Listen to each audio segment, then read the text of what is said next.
Dapatkan welcome bonus sebanyak $170 selepas mendaftar di Huobi dan anda boleh mula membeli kripto kegemaran anda. Cubalah sekarang di Huobi Global. Dan Assalamualaikum, salam kripto. Okay, so hari ni kalau kita tengok Bitcoin berada pada tahap price level 20,000 USD. So kita nak buat sedikit technical analysis on Bitcoin, Ethereum dan juga a few other perkara-perkara yang bersangkut paut dengan pergerakan cryptocurrency dan juga Bitcoin. Okay, sebab apa yang kita nampak sekarang ni adalah kita berada di fasa yang boring lagi sekali, di mana harga ni fluctuate dari 19 ke 20,000. Maksudnya dia bergerak sideways, dan selalunya bila Bitcoin bergerak sideways, waktu-waktu ni altcoin, ada certain altcoin dia kadang-kadang boleh naik. Dia boleh naik. Even kalau kita tengok ramai tengah pening apa tengah jadi pada Luna kan. Luna tiba-tiba dia naik dengan banyak. Okay.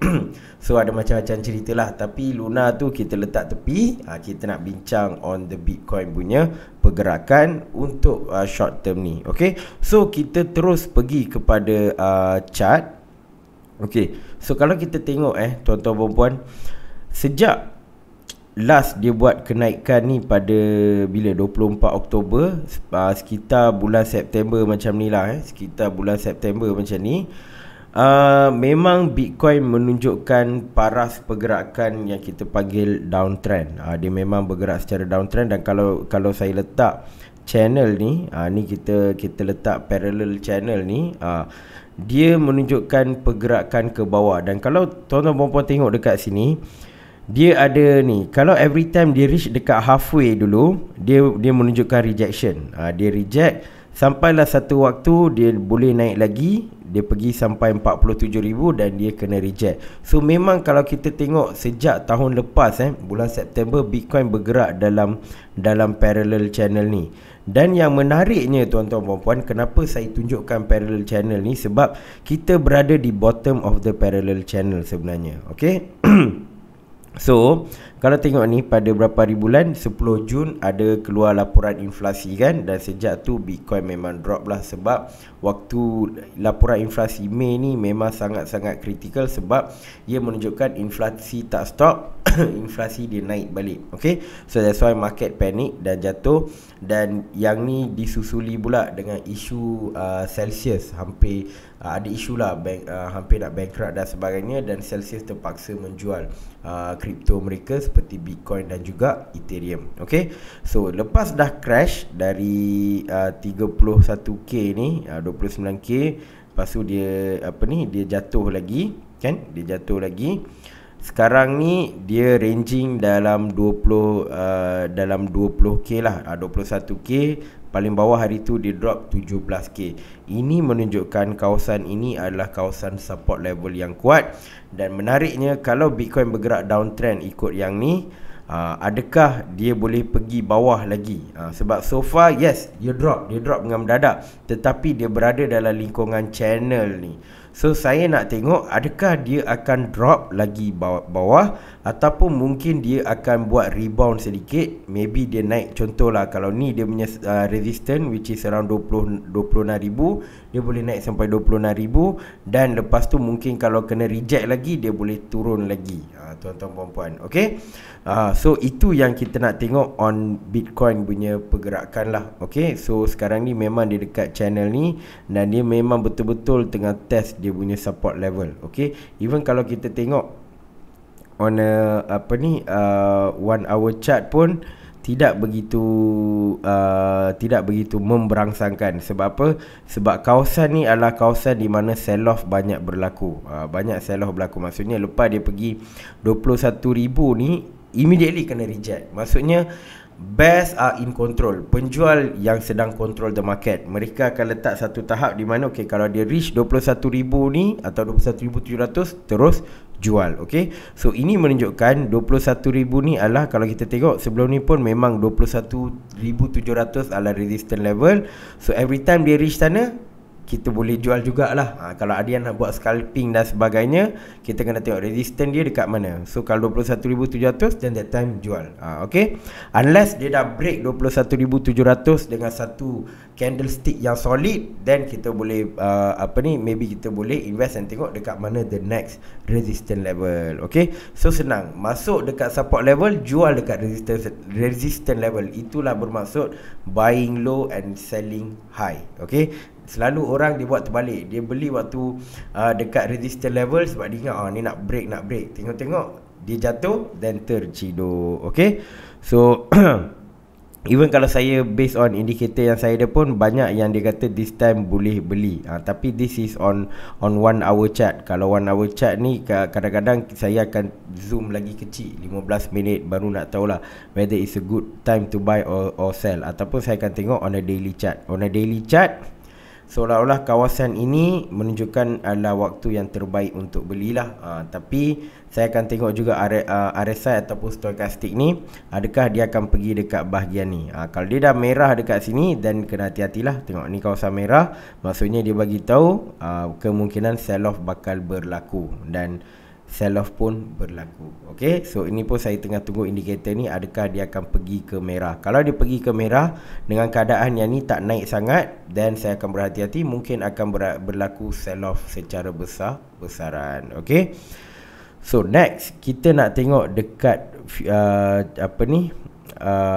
Kingfisher liquidation map. Ni penting tuan-tuan dan puan. Okay, walaupun kita tak main futures, tapi data futures ni boleh mempengaruhi keadaan. Kalau kita tengok volume yang banyak, of course towards downside, especially kawasan yang pink ni memang sampai 17,000 volume dia banyak. Ini volume. Tapi kalau kita tengok kekuatan dari sudut nilai liquidation ni, paling tinggi dekat harga 20,800 something like that. So most likely Bitcoin boleh pergi sampai 21,700 and then get rejected. Sebab apa? Dia nak liquidatekan orang yang tengah invest dekat sini, orang yang short the Bitcoin, tapi dia short in a short term period punya time frame. So mereka akan will be liquidated lah. Tak tahu dalam bahasa Melayu nak sebut macam mana. Akan dicairkan, tak pasti. Okay, so lepas yang ni kena liquidate, then apa akan berlaku? Most likely Bitcoin akan bergerak ke bawah, sebab dia punya volume sebenarnya banyak dekat sini. Ni dari sudut volume lah. Tapi kalau dari sudut amount ataupun kekuatan kekuatan liquidation, dia berada di 21,000, lebih kurang 21,000. So lepas dia liquidate sini, most likely dia pergi sini. So kalau on a longer term lah, kalau dengan keadaan makroekonomi yang lemah, dengan keadaan demand yang tak cukup untuk Bitcoin sebab ETF tak diluluskan dan sebagainya, banyak orang yang akan main dekat futures market, dan futures market ini akan memberikan kesan kepada spot market. So nak tak nak kita kena tahu juga baca data dekat futures market. Okay, so in a longer period time, apa yang saya boleh nampak adalah, kalau kawasan dari 22,000 sampai ke 32,000 ni, kawasan ni dah jadi banyak ataupun volume dah banyak build dekat kawasan sini, dan most likely Bitcoin dah boleh bergerak ke atas. Tetapi malangnya tuan-tuan dan puan, volume banyak dekat sini. Okay, cuma apa yang saya boleh nampak satu benda adalah, kalau sebelum Bitcoin drop ke 20,000, memang ramai yang main dekat futures. Okay, volume ni semua memang tinggi-tinggi. Kalau pernah tengok saya punya dekat TikTok, saya banyak share, memang kalau tuan-tuan dan puan tengok, volume dia sangat tinggi-tinggi. Tapi lately sejak bulan ni lah, sejak bulan Jun ni, tengah-tengah bulan Jun macam tu, kurang orang main dekat futures market. So benda ni bagus, healthy, sebab kalau makin kurang orang main dekat futures market, mereka tidak boleh mempengaruhi pergerakan Bitcoin di spot market. Okay, so ini adalah on the short term analysis based on liquidation map pula lah. Okay, so kalau kita tengok Ethereum pula, so Ethereum ni kalau saya tengok dekat 1 hour chart ni, okay, dia pattern lebih kurang sama juga. Cumanya bila sell off berlaku banyak-banyak dekat sini, Ethereum membentuk support level pula dekat sini. Sebab all this while dia dah break support level ni, which is dekat sebelum ni dekat 1156, dan dia dah naik, lepas tu dia turun balik, and sekarang ni this is the next support untuk Ethereum lah. Okay, which is 1091 yang dia sedang test sekarang ni. Okay, so most likely dia boleh jatuh balik ataupun dia boleh naik balik, ikutlah pergerakan Bitcoin macam mana. Okay, kalau Bitcoin tiba-tiba decided to naik ke 21,700, dan Ethereum pun akan follow jugalah. Okay, akan follow juga. Okay, so itu adalah on the Ethereum. Sebab tak banyak kita nak cerita pasal Ethereum, sebab selalunya Ethereum akan ikut Bitcoin. Okay, next kita nak tengok S&P 500. Okay, so S&P 500 actually semalam ada laporan daripada Fed. Okay, report regarding, saya tak pasti nama report tu, tapi regarding keyakinan consumer terhadap ekonomi US. Kalau silap maafkan saya, sebab saya tak ingat dia punya title secara penuh. Okay, bila report tu keluar, report tu menandakan bahawa orang kurang yakin terhadap ekonomi US. Okay, dan saham, market saham bila tengok report macam tu, dia pun drop. Okay, dia pun drop. And sekarang ni kita kena tengok bila malam sekarang, waktu tu dia akan buka, adakah dia boleh naik balik ataupun dia akan terus drop. Okay, so ini semua adalah keyakinan pelabur. Okay, so sekarang ni based on pelabur-pelabur saham ni, mereka tak yakin dengan ekonomi US, dan sebab tu saham bergerak secara downturn. Okay, saham actually in a bear market. Okay, so crypto, kalau saham bear market, of course crypto pun dah bear market lah. Sebab dalam saham ni, kalau drop 20%, itu dah bear market dah. Kalau crypto, kita biasa je, hari ni 20%, esok boleh naik 30% kadang-kadang kan, kita relax je. Tapi for saham, benda ni sangat-sangat besar. Okay, cuma sekarang ni kita nak tengok lah, dia boleh masuk balik tak dalam this range ni. Sangat-sangat penting tuan-tuan puan-puan. Sebab sekarang ni, kalau kita tengok saham ni seolah-olah kita tak nampak dia punya support. Kita tak nampak dia punya support. Sebab apa? Kalau tuan-tuan puan-puan tengok on the Bitcoin punya chart, Bitcoin dia ada fasa yang dia boleh bergerak sideways. Okay, so contoh sini, dia bergerak sideways. Ni, dia bergerak sideways. Dan sekarang pun dia sedang bergerak sideways. Unlike saham dia tak bergerak sideways dalam masa yang lama. Kalau tuan-tuan puan-puan tengok sideways dia, kita jarang nampak. Kita jarang nampak. Okey, dan sideways dia sangat-sangat pendek. Okey, most likely dia akan naik dengan cepat ataupun dia akan turun dengan cepat. Okey, so bila saham dengan keadaan yang naik tak berapa kuat, Bitcoin akan bergerak sideways. Kalau saham naik dengan mendadak dengan kuat, baru kita boleh tengok Bitcoin naik ke atas. Okey, so sekarang ni Bitcoin akan follow saham. Kalau pasaran saham, kalau nak tengok Bitcoin drop bawah daripada 17,000, inilah harga dia. Kalau pasaran saham pergi ke, ini S&P 500 kalau pergi ke 3,600, 3,500, ini adalah dia punya support level. Kalau dia break the support level, Bitcoin punya support level pun akan turun juga, unless ada demand yang ketara untuk Bitcoin. Tapi saya tak nampak lagi selagi ETF belum diluluskan. Okay, so ini sedikit sebanyak on the saham lah. Dan lagi satu perkara adalah kekuatan USD. Okay, so USD ni, kalau saya tengok lah dari awal tahun ni, makin lama makin kuat. Dia bergerak on a channel. Ini kita panggil ascending channel. Channel sedang naik. Okay, dan memang kita tengok, memang waktu ni waktu US tengah menguatkan dia punya dolar. Okay, dan dalam dia menguatkan dolar tu, this is the part yang dia membentuk satu wedge. Okay, ascending wedge, di mana kalau dia ada masalah ataupun kalau dia susah nak break this particular pattern yang saya draw warna kuning ni, dan kita boleh jangkakan untuk kekuatan nilai USD untuk turun. Okay, kalau USD turun, itu adalah bagus untuk kripto. Okay, kalau USD makin kuat, is a bad news for crypto. Okay, so memang crypto ni dia bertentangan dengan duit fiat. Okay, kalau fiat jadi kuat, crypto sedang lemah. Dan kalau, yelah, dia bukan nak kata ni sebab USD saja, tapi sebab mikroekonomi dan sebagainya. Okay, so this is the part. Tetapi kalau orang yang bijak dalam kripto, dia boleh hold stable coin dan dia boleh buat duit dalam stable coin. Itu saya kena buat video yang separate, macam ni kita boleh earn 20%, 30% just by holding stable coin. Okay, itu video next lah saya akan tunjukkan. Okay, so this is on the kekuatan US dollar currency. So kalau dia start to jatuh, then maybe kita boleh tengok some bullish sign on the stock dan juga crypto. Okay, and then apa ni, so next kita nak tengok adalah ETH against Bitcoin. So untuk pengetahuan tuan-tuan puan-puan, ETH punya value memang drop dengan mendadak lah. Okay, since 3 bulan lepas lah, sejak Mei lagi, ataupun senang cerita sejak Disember lagi, Bitcoin punya nilai semakin kuat, okey, dan Ethereum ni semakin rendah. Maksudnya harga Ethereum ni lebih murah daripada harga Bitcoin. Okey, so that's why bila Bitcoin jatuh, Ethereum boleh jatuh lagi dahsyat. Sebab apa? Lagi satu benda pasal Ethereum ni, Ethereum banyak digunakan dalam ekosistem DeFi. Dan kalau kita tengok sekarang banyak yang buat borrowing, lending dan sebagainya dekat DeFi, banyak yang terpaksa menjual Ethereum mereka. Okay, so this is the reason why Ethereum punya harga drop lebih banyak. Sebab bila Bitcoin jatuh, yang ramai duduk hutang guna Ethereum ni tak dapat bayar balik hutang dan sebagainya, dan Ethereum akan dijual, okay, secara paksa lah kan. Okay, so ini meningkatkan selling pressure untuk Ethereum. So that's why bila kita compare Ethereum dengan Bitcoin, Ethereum tidak berada pada tahap yang bagus lah. Okay, cuma sekarang ni kita boleh tengok dia sedang naik sedikit.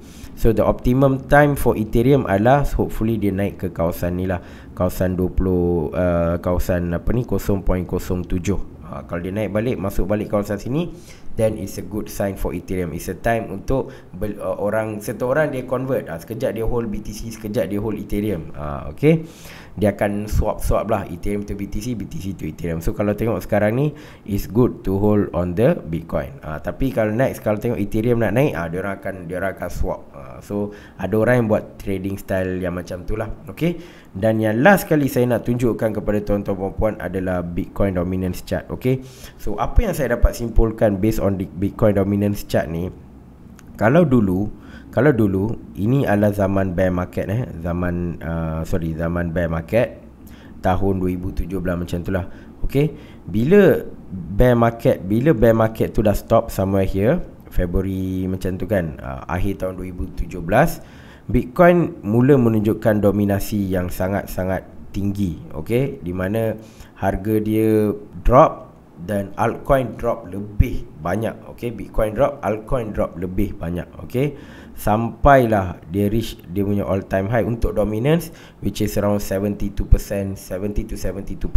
Okay, dan bila dia drop balik, okay, bila Bitcoin punya ni meningkat, altcoin ni dia drop lagi banyak. Okay, so lepas tu bila Bitcoin drop, dominasi dia drop, altcoin banyak yang meroket. Until to the point dia range sampai 48 ke 39. Dia drop tapi dia naik. Okey, tapi walau macam mana dia naik pun dia tak boleh break resistance level 48,000 sejak bila? Sejak Mei 2021, sejak tahun lepas. Okey, dia cuba break tak dapat. Tapi every time dia pergi ke bawah, it's a good news untuk masuk dalam altcoin. Sebab apa? Bila Bitcoin drop, dominasi dia drop, altcoin usually akan naik harga dia. Okey, dan benda ni berlaku juga. Okay, cuma yang saya agak terkejut adalah all this while saya tengok bila Bitcoin drop, of course altcoin drop lebih tinggi, and then itu akan menyebabkan dominasi Bitcoin tu meningkat. Tetapi apa yang berlaku adalah walaupun Bitcoin drop sekarang, dominasi Bitcoin tak boleh break 48,000. Maksudnya apa?